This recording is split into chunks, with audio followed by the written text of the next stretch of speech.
Well, as you may remember from the last chapter, after Yehudah made his proposal about changes, the little evil man said, Never!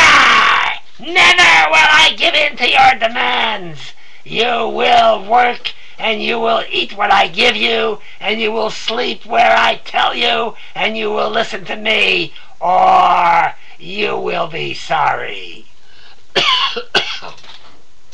And at that point, the big, hairy, smelly men stepped forward and looked really mean and grim, and they looked like they meant business.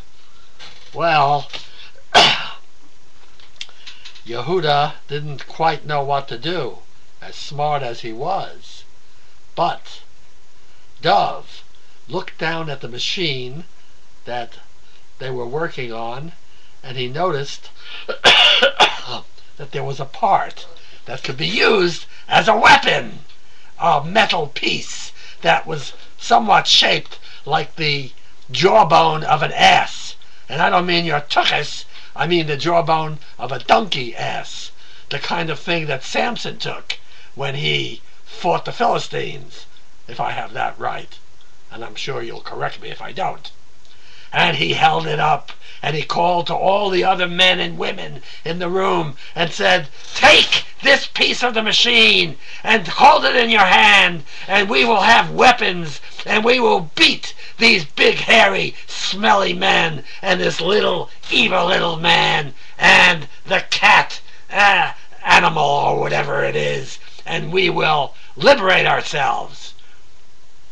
And they all grabbed a piece of the machine, and they held it up, and they were ready to fight to the death, because Dov had such courage that it filled the hearts and minds and souls and feet and arms and hands and tuchuses of all the people there with courage, and they were ready to fight and die if they had to, because they wanted their freedom. You see, nobody had ever before done this. There was no Dov and Yehudah in the group. They'd been there, in some cases, for 2 years, most of them for less than that, working and eating and sleeping under these conditions, and no one had the courage to challenge them. Well, it was pretty scary, and even with these so-called weapons, they couldn't be sure that they would win, but they had the courage that they got from Dov, and this led them to form a group, all with their weapons raised and looks in their eyes that they were ready to fight and they were ready to die. At this point, his wife came forward again, and she said, "Listen to me! Listen to me! We don't want to have war." She said that they shouldn't fight, that they should find a way to make peace, that they should compromise, they should be fair, they should be reasonable. But these were not reasonable people. That little fat, evil, mean man was not a reasonable person. The ogres, the big, hairy, smelly guys, they had brains the size of a pea, like that guy Gilad on the bus, as you remember, Amos, from some time ago. They had little teeny weeny brains the size of peas. And the cat animal, well, you can imagine the cat animal, how much brain that had. Not much. But somehow, the little guy who was the leader, and everyone would listen to him, began to think that maybe there's some way to deal with this. Now, just as Dov and Yehudah were really thinking about how to escape, the little mean guy was thinking about how to get them quieted down and get them back to doing their work. and he was prepared to say anything, sort of like Yasser Arafat, if you may remember. You know, he would say anything, but he was a liar, and you couldn't believe anything he said. Well, there wasn't a whole lot of choice. The situation was not easy. So he said to the group, "Okay, I will agree to improve the situation for you if you agree to do the work. First, the work, then the improvements. Is that a deal?" Well, it was a difficult situation. What should they do? What could they do? Did they have a choice? I don't think so. Do you?